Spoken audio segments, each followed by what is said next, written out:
You're listening to the Vox Media Podcast Network.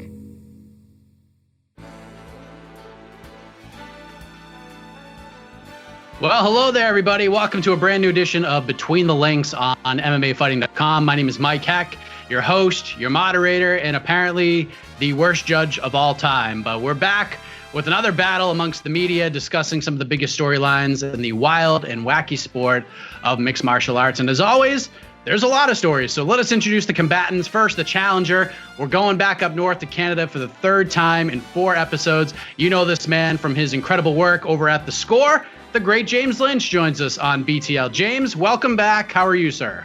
I am awesome, Mike. Thanks for joining me. Glad to see I can carry the Canadian flag forward here on the show. There we go. And introducing the reigning, defending BTL champion, a man that many believe should not have gotten the nod against Aaron Bronstetter last week, but he's back to defend his crown once again. This time, he's as fresh as a daisy without having to travel to Las Vegas. From MMAfighting.com, Mr. Jose Youngs, how are you, sir? Casey, where's my championship graphic? I demanded a title in my name. I want it. I earned it. I'm 2-0. I don't care about this whole, he lost, he's blah, blah, blah. Don't care. Don't care. Everyone, someone named A.K. Lee said I was the Diego Sanchez of Between the Links, which would be true. Hall of Famer, has a lot of records, has a lot of big wins, fought for a championship. I actually won a championship. I'm 2-0 in championship bouts, so I'm not the Diego Sanchez of MMA. I'm actually, who do you want? Call me the Israel Adesanya of Between the Links. I'm undefeated, and I have the championship belt. So come up with a better thing. I'm glad to have another Canadian, free healthcare. So after I beat another Canadian up, you can go get fixed up for free, unlike me, who will leave this game unscathed anyway. Wow, look at this. We're firing bullets right off the bat. But real quick, here's how it works. If you're new to the show, there's gonna be 4 questions. These guys already know these questions. They're going to debate them. Points are going to get awarded based on how they present their argument, based on the question that is asked. Doesn't matter if I agree with them or not.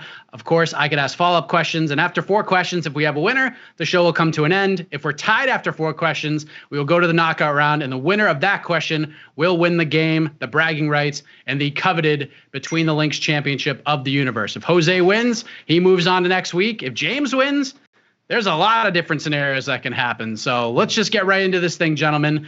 UFC on ESPN 11 went down this past weekend at the Apex, and in the main event, Curtis Blaydes defeats Alexander Volkov via unanimous decision. And one of the important lessons that newer fans need to learn, because I've seen this a lot, is that not every fight is going to be a barn burner. And for the fighters themselves, getting the win and picking up that second paycheck, that's more important than having an all-time classic that we'll talk about for years to come. Curtis Blaydes gets the win.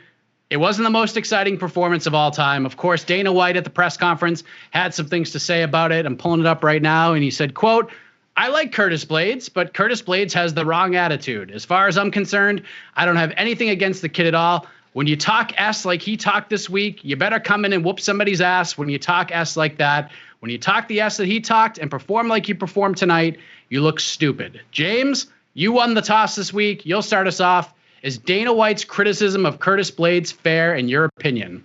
It's not. I don't get this. I really don't. I was watching the press conference. I understand the performance was not a finish. It wasn't the dominant win that Curtis Blaydes had alluded to during the week. But where is this trash talk coming from? Is he sure he's talking about Curtis Blaydes? I've seen a tweet where he talked about potentially, dominating Alexander Volkov on Saturday. But where's this trash talk that he's talking about? He made it sound like Curtis Blaydes was Colby Covington, causing a ruckus heading into this matchup. Sure, Curtis didn't finish the fight. Sure, it could have been a little bit more entertaining. But Alexander Volkov's a tough guy to finish. We're talking about a guy that was finished at the very last minute by Derek Lewis. That's his only finish and his only loss in the UFC. So I'm not really sure what he was expecting Curtis Blaydes to do. I thought Blaydes put on a very smart performance. He used his wrestling, but he also stood and traded with Alexander Volkov as well. So I thought the fight was fine. I don't know where he's talking about this whole trash talk thing with Blaydes. Like, have you watched a Curtis Blaydes interview? The guy's soft spoken. He's not out there, demanding that he get a title shot or anything like that. He's saying, look, I wanted to go out there and dominate Volkov. It didn't happen, but I don't agree with White's assessment of saying that he was talking all the smack and that the fight was bad. I personally enjoyed the fight. I might be in the minority here, but I don't get where Dana is coming from on this one. I think he needed a little bit more sleep on that night on Saturday. Jose, what say you? I agree with James in the sense that I don't think it was fair considering, remember that tweet Curtis Blaydes did put out. He's like, for those of you that want to like rock him, sock him, and swing haymakers, this is not going to happen. I'm just going to dominate this man, and you all are thinking it's going to be super boring. So it's like saying someone saying, hey, I'm going to give you a red T-shirt, and then they give you a red T-shirt, and you're like, how come this isn't green? And you're like, well, I warned you 4 days ago this is going to be red.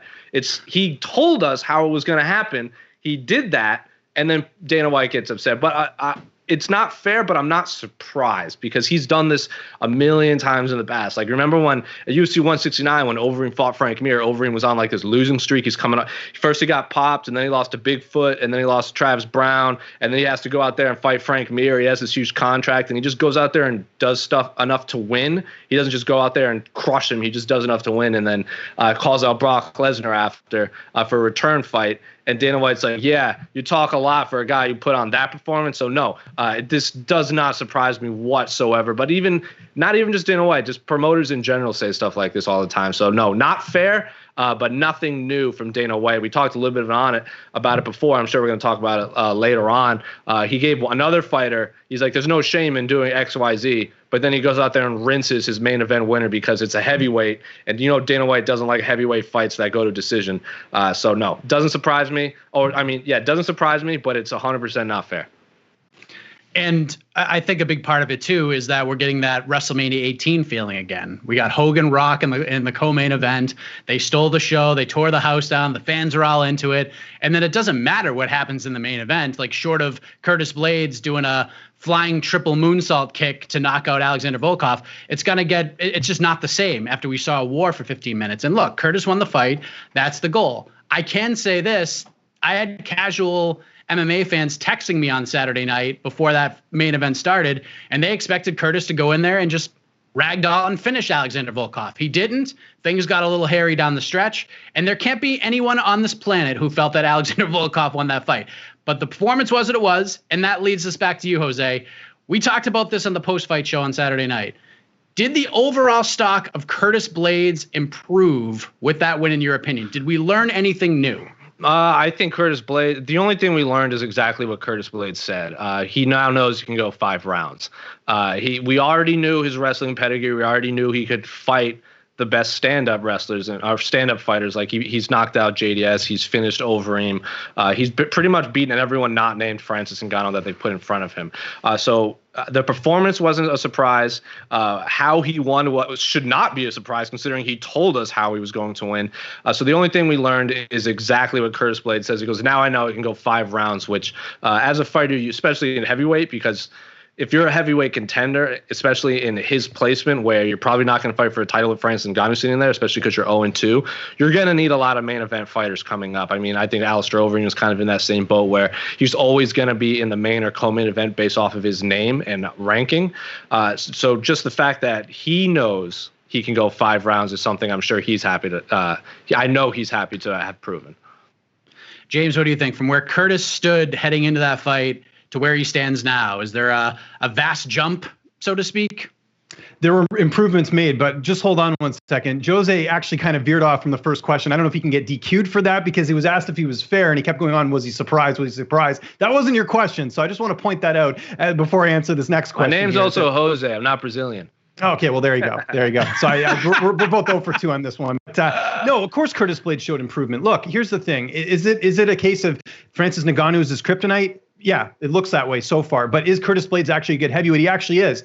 He beat JDS earlier this year. There were some questions about that. If he couldn't get the takedown, if he could knock out JDS, he passed that. He ended up knocking out JDS. With Volkov, it was a case of he couldn't finish him, but Volkov only has 1 loss, like I mentioned, at heavyweight. The fact that he went out there and went to 5 rounds and showed that he can go 5 rounds. Yes, he was tired, but I mean, they're heavyweights. We don't see a lot of heavyweights very fresh going into the 5th round. So I thought from that perspective of Blaydes getting the 5-round experience and also just, going in there and showing that he's got some heart. I mean, some heavyweights would tire out and not be as good. I think, the 2 things. Number 1 is that he showed off his cardio in the fight and showed that he can go 5 rounds. And 2 is that he beat someone other than, some of the guys that we're used to seeing him beat, because this wasn't he won the fight, but it wasn't necessarily easy. It was a, 5-round war as far as that went. So I think he gained a lot from this. And I think his stock went up, to answer the question. He's in an interesting position right now, as both of you gentlemen alluded to. You got a title fight coming up between Stipe and DC on August 15th. Francis Ngannou clearly the next man up. So it seems that the best thing that can happen to Curtis Blaydes right now is that the title gets vacated after August 15th, based on whether DC retires or maybe even Stipe Miocic retiring, although we have no idea if the latter is actually a thing or not, but there are rumors circulating that could be the case. So Curtis Blaydes, as of right now, he's got to be the biggest Daniel Cormier fan on the planet. Is he not, James? I think there's a possibility he could fight someone else that's not involved in the title picture here. I don't know why the UFC booked the Derek Lewis and Alexei Oleinik fight like on Wednesday before the fight on Saturday. What are you thinking? Why would they not do Derek Lewis and Curtis Blaydes next? It's a fresh matchup. It's one big name there for Curtis Blaydes. Yes, you could argue that Blaydes has done enough to fight for the title, but I don't think anyone's in a rush to see him fight Francis Ngannou again. He needs another fight or two, in my opinion. Derek Lewis was that fight. Maybe he fights the winner of that fight between Oleinik and Derek Lewis, although the Oleinik fight would be a rematch. But I think in general, they should have waited to book Derek Lewis. I think that was the fight to do. There's already some history there. Blaydes going after Lewis for his win at UFC 244. Why did they not make that fight? So I think that could still be a possibility. I don't see him fighting for the title, even if it is vacant. I think they would give him one more. Agree or disagree, Jose? That he will fight. He's going to have another fight, especially if that title's in August and Francis is waiting in the wings. Like if Stipe wins and doesn't retire, I'm sure they'll do they got to do.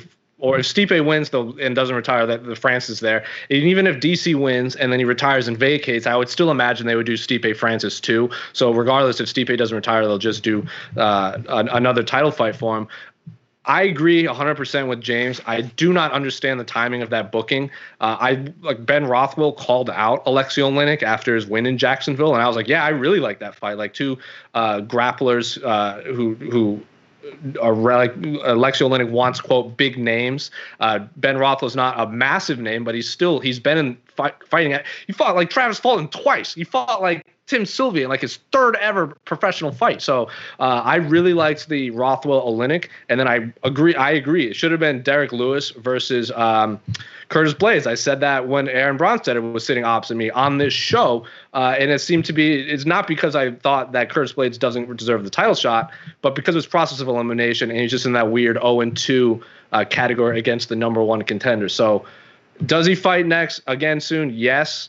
Maybe he fights Ben Rothwell, though. That's a step down in terms of rankings. I agree with James. The timing of that Oleinik Derek Lewis fight is just baffling to me. Yeah, and unfortunately, we're in a position where if that title does get vacated, there's no other fight to make. Like it's not like you can bump another. The only other thing I would say is if Gustafsson just goes out there and destroys Verdum, and then they're like, "Well, Gustafsson's a big name. You want to fight him?" But again, like that's a big if. So yeah, that fight has to happen first. Yep.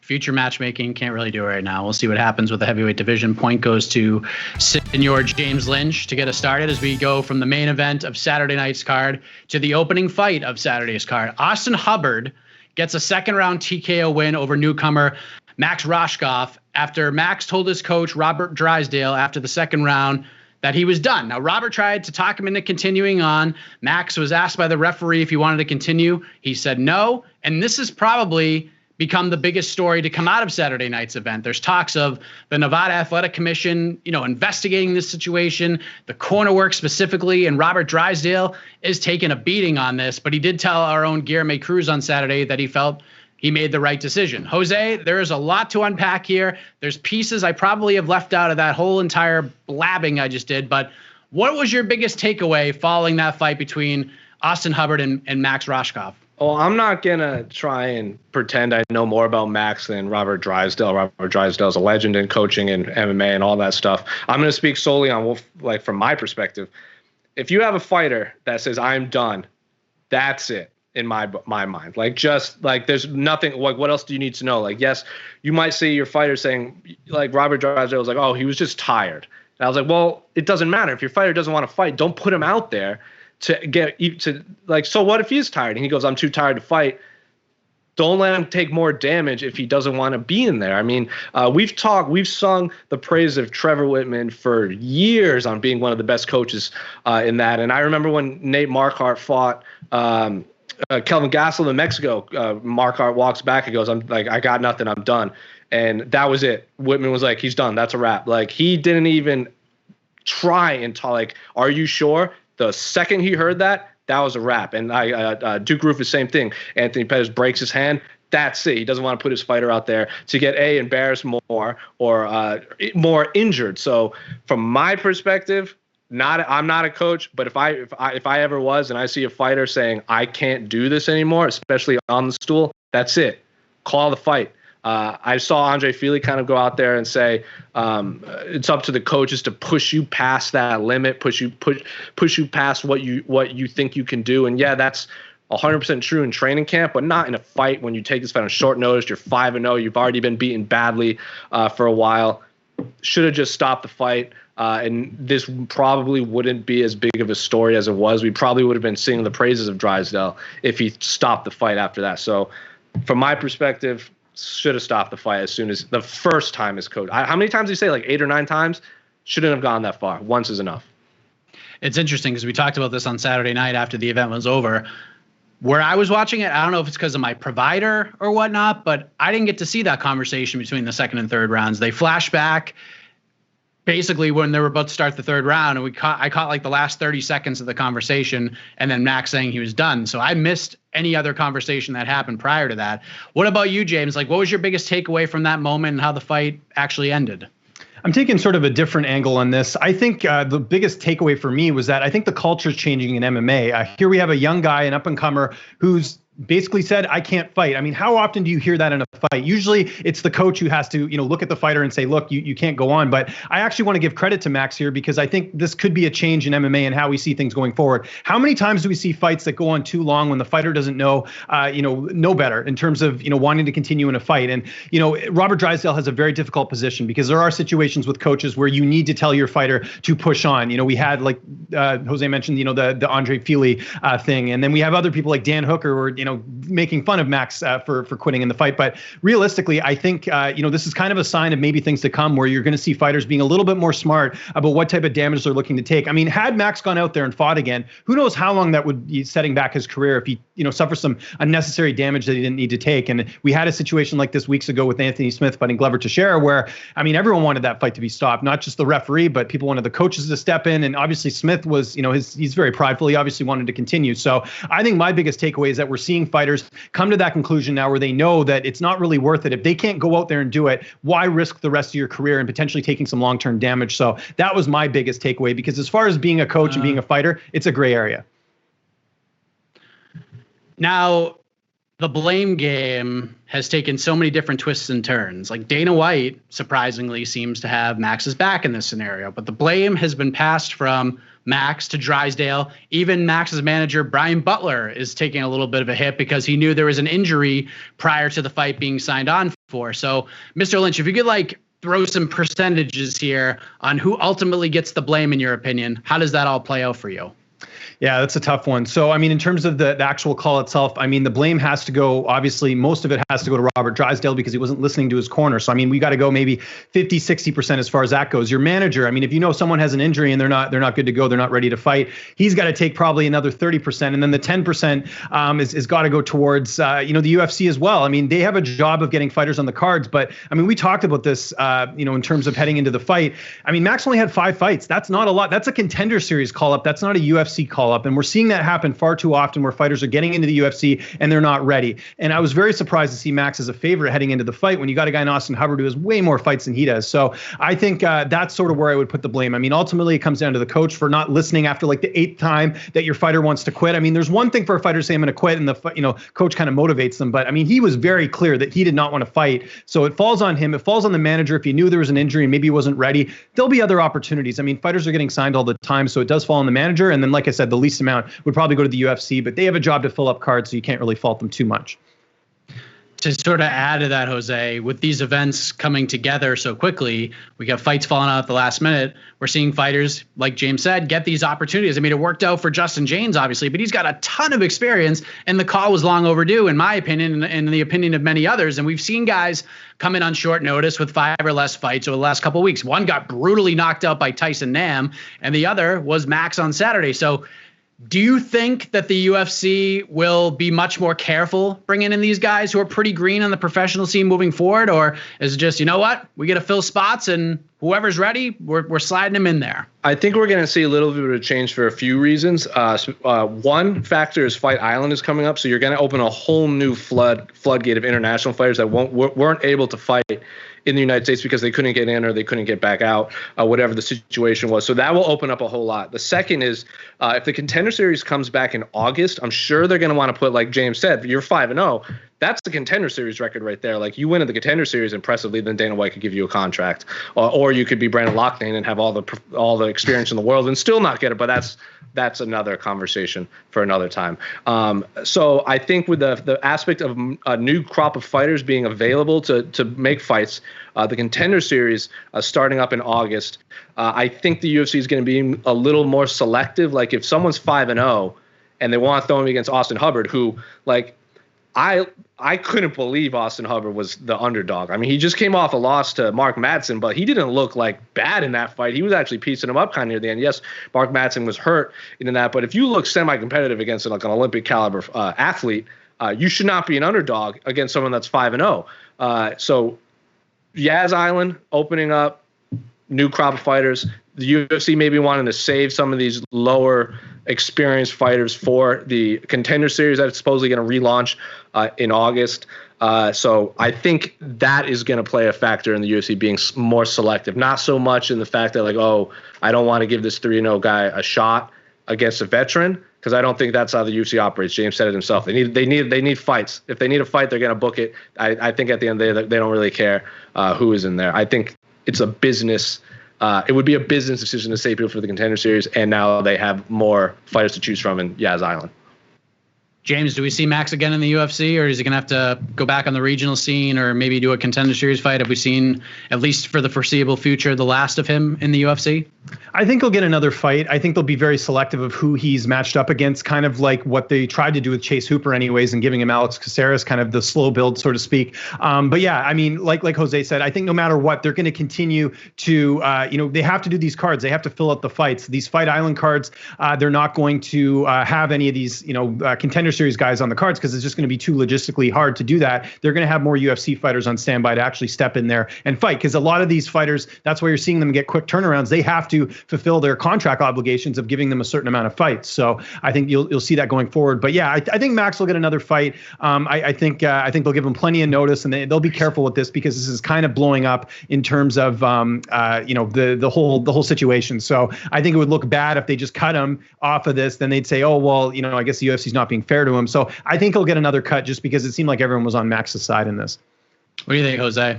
Yeah, he'll have at least one more fight, especially because I'm sure all of us, when that fight happened, we assumed Dana White was going to just rinse him in that post-fight press conference, because we've seen Dana White rinse a lot of people for a lot less. And we've seen, like, I can't remember his name, who was the fighter on The Ultimate Fighter with the big afro that quit on the stool, and he was on Tito Ortiz's team, and he even got put into the ambulance. Jamie Yeager, like Dana White, like everyone was like questioning his toughness and manhood after quitting on the stool. That is the Dana White I expected. The fact that Dana White said there's no shame in it was so unexpected that now I am expecting the unexpected. So in the past, I'd be like, that's it. He's never fighting again. He's never going to fight in the UFC ever again. But now, after hearing Dana White say that, I have to think the opposite is going to happen. If worst case, I bet he gets a Contender Series fight. Maybe because he took a fight on such short notice. The UFC's like, thank you for at least saving this fight for Austin Hubbard. We'll give you one more shot in either the Contender Series or another shot in the UFC. But again, it was a weird situation that I didn't expect to be talking about Dana White praising a fighter for quitting on the stool. Yeah, unbelievable. It's kind of a strange thing to talk about, but here we are. Jose evens up the score 1-1 heading into the third question as we move ahead to another impressive victory from Saturday night. We go from newcomer to wily veteran. Jim Miller makes his 35th appearance for the UFC against the highly touted Roosevelt Roberts. He was a 2-1 underdog coming into the fight. He gets a quick submission. The guy is just unbelievable. He has no signs of slowing down. He said he wants to fight at UFC 300 at this point. What a victory it was for A10. James, we're going to start with you on this one. Jim Miller is going to say yes to anybody the UFC offers him at this point. But after taking out a guy that a lot of people were very high on in just over 2 minutes, what do you do with Jim Miller? You continue to build him up. He's winning fights. What is it? 3 of his last 4. I mean, obviously the UFC wanted Roberts to win. He's the prospect. He's the guy they were trying to build up here. But Jim Miller spoiled that party. He's got to fight a top 15 guy, in my opinion. He continues to win like this. You've got Beneil Dariush. You've got Drew Dober. You got Islam Makhachev. I mean, those are all fights I would want to see Jim Miller take part in, because let's see if he can go on this run. You know, there's a lot of nostalgia when it comes to MMA. How happy was everyone when Robbie Lawler came back to the UFC? Knocked out Josh Koscheck and became sort of this pleasant surprise. I think Miller sort of has a similar path at this point, and I think you got to continue to build him up and make him the name, because everyone wants to watch him fight. He's exciting. He can submit anyone, it seems. And you look at his losses. I mean, it's really tough to say that he's past his prime at this point when he's beating guys that he's not supposed to beat, and he's losing the top guys like Dan Hooker and Charles Oliveira. I think the Holtzman fight he would have liked back, but I think in general he's looked pretty good. So I could see the UFC continuing to put him in exciting fights and putting him, seeing how far he can go at his age, because clearly age is not a number for him. Jose, James thinks top 15 makes a lot of sense. Do you think top 15 makes a lot of sense? And if not, where do you put Jim Miller after that? I don't even view Jim Miller as like a guy you need to make sense with, just because he'll say yes to anyone. So if the UFC was like, hey, we want you to fight Tony Ferguson, I'll be like, yeah, I'll watch Tony Ferguson fight Jim Miller all day. But if they're like, hey, we want you to fight Beneil Dariush, I'm like, yeah, that fight rules too. Like, Jim Miller is such an anomaly where you can insert him into a prospect fight or a vet fight or a guy that's in his prime, and it would just make sense, because how many fighters do we know say, I want to be a gatekeeper? That's what he said in Milwaukee. He's like, I got no problem being the gatekeeper because he just wants to fight. And if that means more fights for him, then so be it. I'm not going to try to make sense of Jim Miller's career, because anyone that's taken 30 walks to the octagon is already an anomaly just on the health and like longevity of their body, especially cutting down to 155. It's not like he's the smallest or biggest dude. I think 155 is perfect for him. I like the Beneil Dariush fight. Those are 2 guys that don't need to do a lot of talking. They just go in there and have a great performance. Beneil Dariush is just decimated Drakkar Klose in his last fight, and that was an unbelievable performance. I didn't even think about that fight until James said so. Yeah, I like that fight. I'm trying to think of who else is in the lightweight division. There's so many. Again, I'm not going to try to tell with Jim Miller what to do. Jim Miller probably doesn't know who the UFC. The UFC's going to be like, hey, you want to fight anybody? And he goes, yeah, okay, and then that's who we'll fight. So yeah, I don't care. Jim Miller can fight whoever. Top 15 sounds good to me. I actually disagree with both of you. I don't think it's far-fetched. Like, if they did it, I wouldn't complain about it, but he should certainly like stick around, I guess, like on the same level of opponent. Because I would say Roosevelt Roberts was probably top 25 in that neck of the woods at 155, coming off the win over Brock Weaver. But if he starts going on a run at this stage in his career, that's pretty awesome. So my thought was, and this has nothing really to do with the points or anything, Jim Miller versus Alexander Hernandez. You get 2 guys. Which way are they going to go? Which direction are they going to go? Who's going to make that leap back up towards the top 15? I think kind of where they're at in their careers, I think that's kind of a perfect matchup. Can Alexander Hernandez get back to the top 15? Or is Jim Miller really a top 15 guy? Am I crazy, Jose? No, but again, like, I'll watch Jim Miller fight anybody.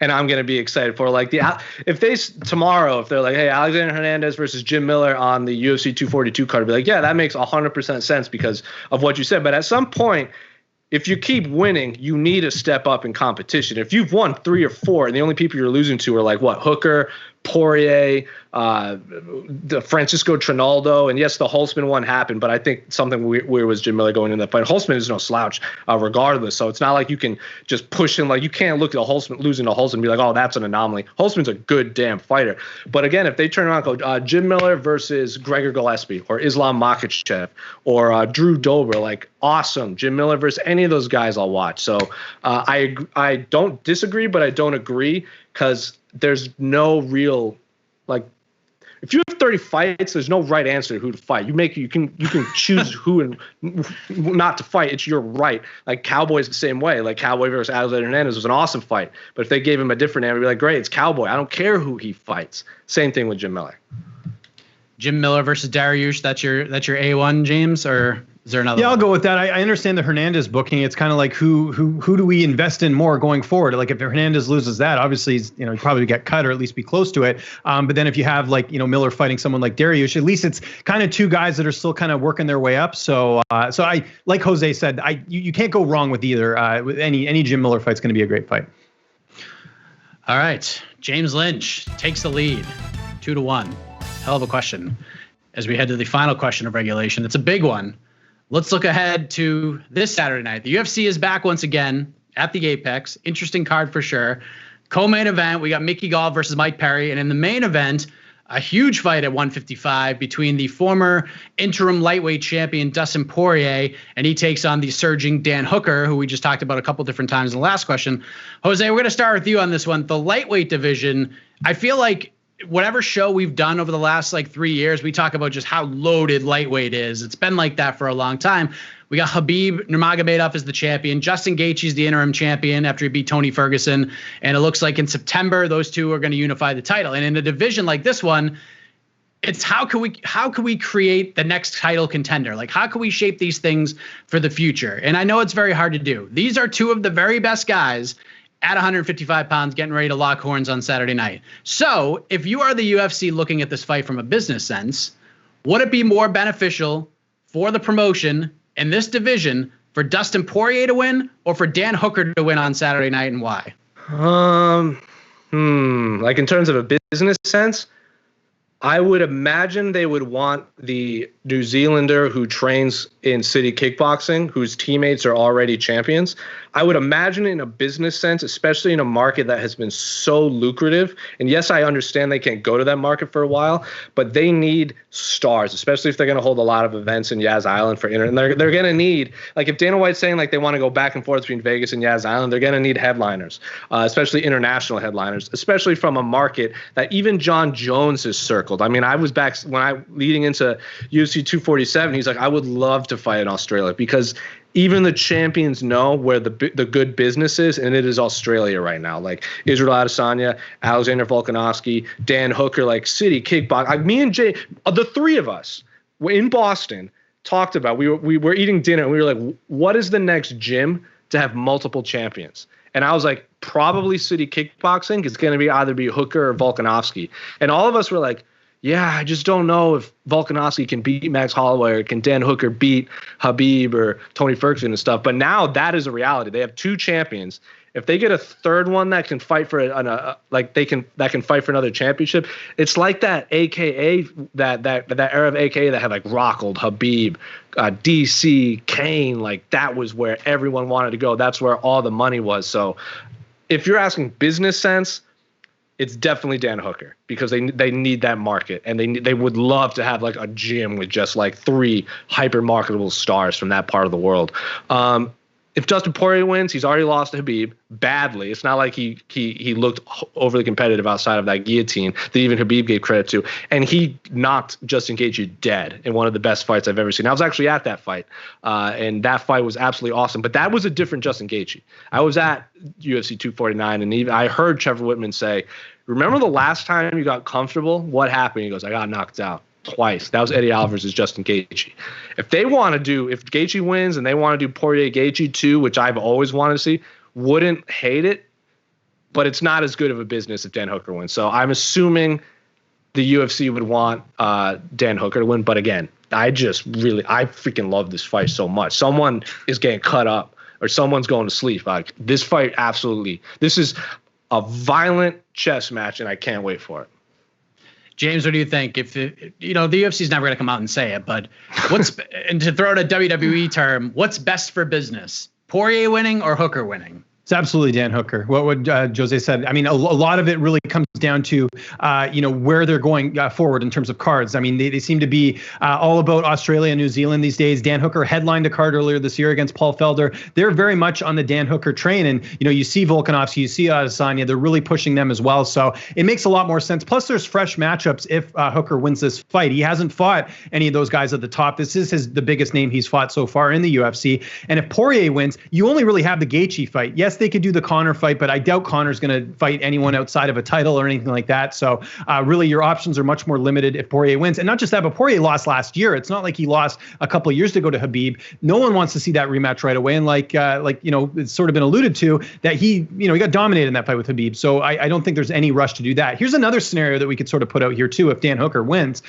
Is this maybe the end of Dustin Poirier at lightweight if he loses here on Saturday? That'll be back-to-back losses. I know lightweight is, he had some good wins. He has a win over Justin Gaethje, but what about Dustin Poirier at welterweight? What about him and Colby Covington? How about that fight? That's a fight that could have some interest because of the fact that they both used to train together. Colby obviously left the gym in part because of Dustin Poirier. They don't get along. You could do that fight as well. So I see a lot more possibilities for Poirier if he ends up losing this fight and, going forward, whether it's the welterweight division or being creative in the lightweight division. But really, they're all on Dan Hooker here. Again, it's much easier for them to, have a fan base where, like in Hooker's case, it's New Zealand, Australia, than an American. It's just much easier for them to sell that. So trust me, they're on the Dan Hooker train. And I'm obviously they won't come out and say it, but they want Dan Hooker to win this fight. Absolutely. Yeah, it's an interesting time because if Poirier wins, like you guys both said, he just fought for the undisputed title in September and he got finished by Khabib, and there's no shame in that whatsoever.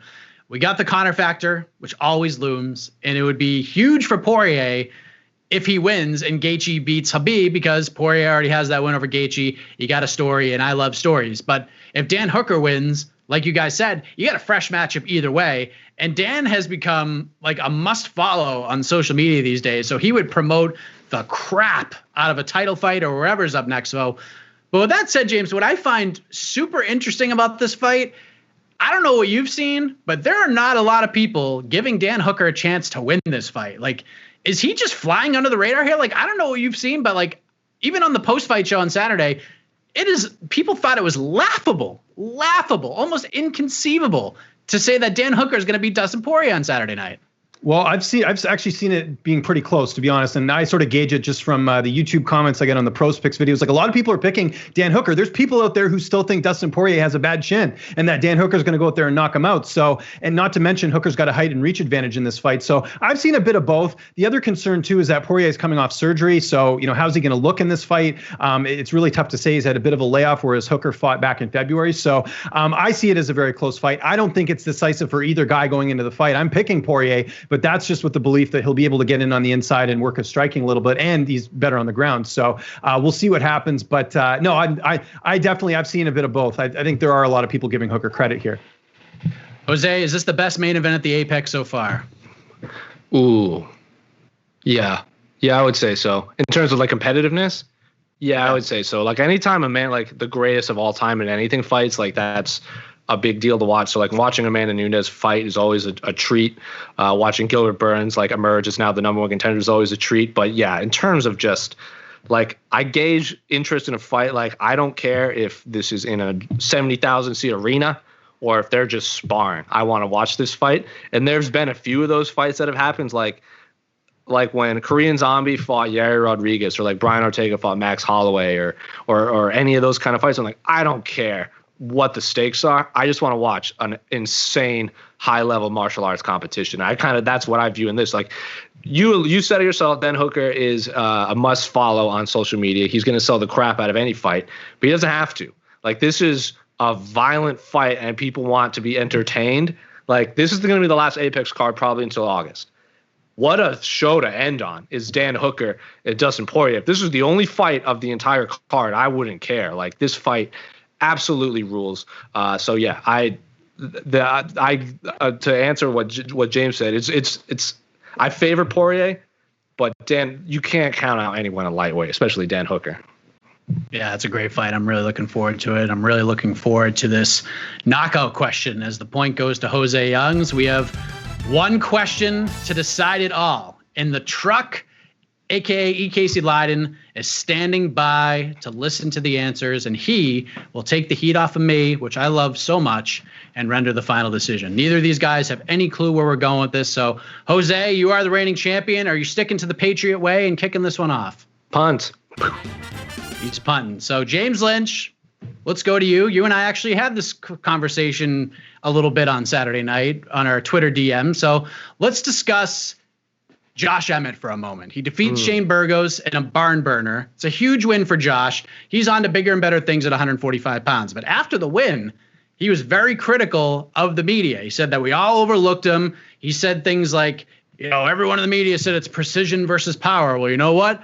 Power won tonight. And that was such a gangster line, especially the way he looked in the camera and other things. But two-parter here. One, is it fair for him to critique the media for giving their opinions on this fight, since that is our job after all? And two, did you take it as such, or is he a fighter like many others who are just looking for a chip on their shoulder?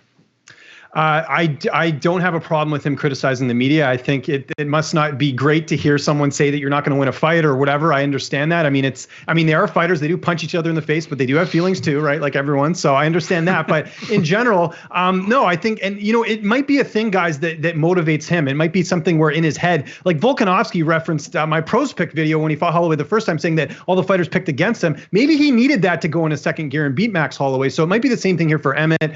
He talked about when I spoke to him, he talked about, how he's the dark horse in this division. I think he likes being in this role. I think he likes being overlooked. I think he likes the fact that people aren't talking about him because he's had a layoff and because he's a little bit older. I look at this as gamesmanship more than anything, and a way for him to better himself, because I think if he was the favorite and he won, we wouldn't get that awesome, promo, as they say in pro wrestling, after the fight. So I have no issue with it. I don't sit there and go, oh, is he talking about me? Like, even if he was, who cares? Like, I get it. This is a fight business. Anything goes. People's feelings are going to get hurt. It is what it is. What do you think, Jose? It's fair. I mean, if we critique someone, it's only fair that if they win and have an unbelievable, like a fight of the year, like if Joanna Wiley doesn't happen, then like that's right up there for top contenders for fight of the year. And that, like, we all said that. I can't imagine any of the three of us were like, what's probably going to be a snoozer is Josh Emmett versus Shane Burgos. Like, the word snoozer and those two names never should be in the same sentence. So if is it fair?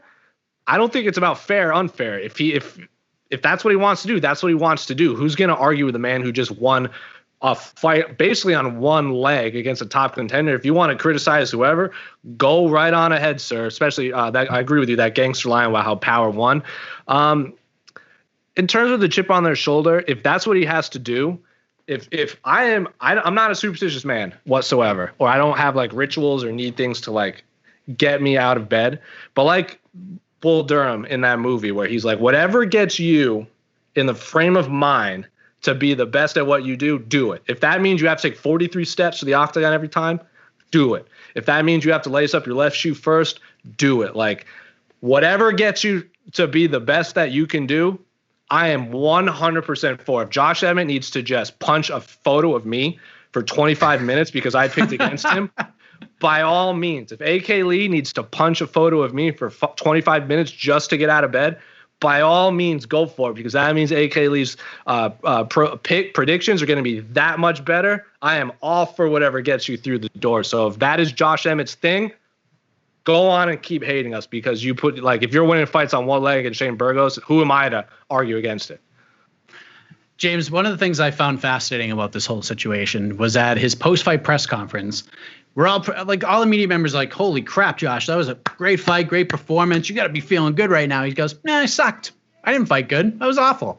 Why would he say that? Is this just like a fight? I mean, you've talked to 10 million fighters at this point, James. Why do fighters do this? Why are they so self-critical? I think because at the end of the day, you're going to have fans that will criticize him anyways if he did say he had a good fight. So I think it's kind of a defense in a way from people criticizing him. And obviously he checks the comments, because otherwise he wouldn't have made that comment about the media picking against him. So I think it's that. And I also think, the psyche of a fighter, I can't get in that mindset. Obviously, I don't punch people in the face. So I think for us, we have to remember that you really have to be a special type of person to be a fighter, in the sense you got to be a little bit crazy. I think kind of like covering the sport too. You got to be a little bit crazy. It's not for everyone. So I think for the fighter, in Josh Emmett's case, I think it's just one of those things where he needs to do all these things in order to perform at a high level. And I'm not surprised to see the way he's acting, because you always see fighters do weird stuff like this. And I think it's good to be your harshest critic, because then you'll end up being better in the end. So all the power to Josh Emmett. And Shane Burgos, of course, Jose, what a performance from him. I'm not trying to take any shine off of you, Josh. If you're watching right now, you were fantastic. You're in line for a big fight. I think Josh would agree with you that Shane had a really good fight too. Yeah, right. Okay, well, there you go. Bald head. We respect each other. We're both on the same page here. Shane Burgos is going to take a lot away from this fight. He's still very young. He's been active. He's an exciting guy to watch. He's a big prospect at 45 right now. I don't even know if we can call him a prospect anymore, but he's still kind of new to a lot of the casual fans at this point. But I think he gained a lot of traction. His stock rose despite a loss. What do you do with him? Ooh, in terms of matchmaking, I say this is one of those fights where you lose, but you gain so many fans, and not just in terms of like the people watching the fight, but like the UFC. Like we've said this, like James and I have said this 100 times. If the UFC is going gung ho with these fight nights and they're going back and forth, they're gonna need main and co-main events. Especially if Dana White is so upset with Curtis Blaydes having the performance that he did, he's gonna want to rely on fighters he knows is just gonna just going there as like a human buzzsaw. So Dana White loves these kind of fights, especially like I remember when the Jamie Varner Abel Trujillo fight happened. He was like he gave both of those guys like all of the money in the world just because it was an epic fight. So in terms of who he should fight, gosh, I have literally no idea. Maybe the loser of Ige and Kattar. I know he already lost to Kattar, but I also favor Kattar against Dan Ige. So maybe this is just me assuming Calvin Kattar wins so he could fight Dan Ige. Edson Barbosa needs a fight. If he wants to stick around at featherweight, or any of us going to say no to Edson Barbosa versus Shane Burgos, that might be a little massive jump up, not in terms of ranks, but in terms of competition from, again, nothing to take away from Josh, but Edson we're talking about Dan Hooker. Look what Edson Barbosa did to Dan Hooker. Like, he's shown that just because you're on fire right now, he's not gonna care. He's gonna put you through the ringer. I have no idea. Arnold Allen needs a fight. Ryan Hall needs a fight. I don't think you give him Ryan Hall. Andre Feely wants to fight Bryce Mitchell. Frank Yeager's not a featherweight anymore, so I'll say the loser of Kattar and Ige because. James, were you at that Boston card when Kattar fought Burgos? I was. We were there. All of us referenced were saying, the dinner we had. So there you go. All of us were talking about how this is a fight that will probably be the rematch will probably be a main event down the road, just because of how much we knew about those two guys. If they want to rematch Kattar and Burgos now, I wouldn't complain. But I'm assuming Kattar wins. So Ige versus Calvin Kattar sounds fun to me. I mean, Ige versus Shane Burgos sounds fun to me. James, what do you think, and why is the correct answer Shane Burgos versus Jeremy Stephens? Well, I was just going to say, you didn't even mention Stephens. He's a guy that I would have put in there as well. I know he's on a losing streak, but that fight makes a lot of sense. I actually like the Arnold Allen fight because of the fact that Allen really hasn't been pushed to the limit, and I think Burgos is that guy to do that, where he could really, push the pace and test this guy. That's the one thing with Allen. He's getting some good wins, but he's winning by decision. Get him in a dogfight. Shane Burgos will give you a dogfight, so I'm fine with that. Ryan Hall's got to fight someone too. Get him in there. How about Sodiq Yusuff? Let's see who the better up-and-comer is, so to speak. Yusuff, getting the win over Andre Feely. Let's see what he's made of. Can you grind out a Shane Burgos? So I don't think there's really any bad options here as far as that goes. You could do one of the losers. You could do Barbosa, but I think Burgos, take a little bit of a step back, fight someone a little bit ranked lower, and see where you can go from here. But I think the Stephens fight would be great, just because Stephens has gotten more than enough opportunities. If he can't beat Shane Burgos, he probably shouldn't be in the UFC anymore. Yeah, and Josh Emmett versus the winner of Calvin Kattar versus Danny Ige sounds great to me as well. So with that being said, we could talk about this fight for another hour, no doubt about it. We go to the truck. We go to the man himself, Casey Leydon. Who's the champ? Ooh, this was close, guys. This was close. I'm going to have to go with the half-point system here. And winning with a 10 in the final round, winning with a 10 to a 9.5 is new James Lynch. James Lynch. I have to say, Jose said the terms. I have a feeling James is going to win this one because I forgot Jeremy Stephens, which is all fair to him. If I'm going to lose someone, at least I'm losing to someone that I'm really good friends. Not that I'm not friends with Aaron, and so on and so forth. I'm going to tell him that. I have no problem losing to James. Thank you. Wow. So now we got to figure out what we do. Does James come back next week and keep defending on? I mean, I know you're a very busy man, or, do we vacate the title and you're just like kind of the interim champ who could just slide in anytime he wants? It's kind of like Money in the Bank right now. It's like any time to cash it in within a year. Until the next episode. Anytime, anywhere. You guys need me. I'll be available. It's like the hardcore title, Mike. You like wrestling references? Come get me anytime. Wake me up in the middle of the night. Let's do this. I love it. All right, so next week, I think we can make this happen. I hope. We'll have to bring on a new contender. But James, you know the rules. With the victory comes the spoils. 30 seconds, talk about whatever it is you want to talk about, good, bad, and different in the sport of mixed martial arts. Yeah, let's go back to this Curtis Blaydes thing. Dana White, what are you doing? You need more heavyweight contenders in that division. Why don't you praise Curtis Blaydes instead of going after him? I don't like that. Really like the card this weekend. Looking forward to this card this Saturday. I'm kind of running out of stuff to talk about. I'm just so impressed with my victory here today. But great fight, guys. Really enjoyed it. Really enjoyed going back and forth with you guys. Next time we got to do it over some beers. If I can get out of this country, Trudeau, open up the border. Let's go here. Come on. I'm getting tired of sitting here at home. Let's get going to some events. There you go, Jose. You know, sometimes we learn from defeat and we come back better than ever. You know, how do you feel after this decision? I pride myself in not, you guys know, I can remember everything about anything in terms of MMA. And the fact that I forgot Jeremy Stephens is in the featherweight rankings still, yeah, I deserve to lose this one. I'm not going to lie. Like, as we all say, worst critic, the fact that I forgot something is going to bother me for a week, and I'm not going to stop thinking about it. So I hope we get to run this back at some point so I can redeem my poor memory of poor Jeremy Stephens. Class act all the way. Fair and square. He won. I could, if I had won, I still wouldn't have been happy. Yeah, this is one of those moments where I was just so happy that Casey made this decision and not me. So that's why we put him in this position. But there you go. A new champion. Anything can happen on Between the Links. It's like an old school WWF house show. Maybe a title will change hands. Maybe it won't. You got to buy a damn ticket to find out. But that's it. Another episode of Between the Links is in the books. We'll be back next week. Tuesday, 9 a.m. Eastern Standard Time. These episodes drop, so make sure you subscribe on the YouTube channel, wherever you're listening to your favorite podcast. You got lots of stuff coming up the A-side on Wednesday. We got What the Heck on Thursday. We got all your coverage for Saturday's events starting on Friday with the weigh-ins, and then just full speed ahead heading into Fight Island heading up in July. So for Jose Youngs, for the champ, James Lynch, big thank you to E. Casey Leydon, behind the scenes in the truck, Esther Lynn on the graphics. I am Mike Heck. We'll see you back here next week as we go back once again Between the Links. I was like, where the hell is it?